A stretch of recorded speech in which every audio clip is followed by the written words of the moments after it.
ഏതു പൂവിൽ കണ്ടു ഞാൻ അനുഭൂതി നൽകും കാന്തി, ഏതു ധ്യാനത്തിൻ ബന്ധുവാണോ തുഷാരം അണിഞ്ഞ പുഷ്പം.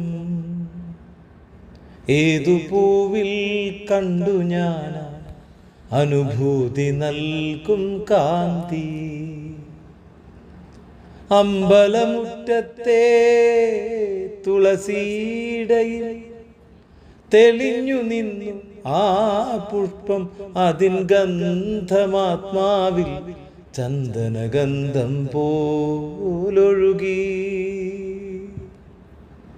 അതു തന്ന മണം അകതാരിലുണർത്തി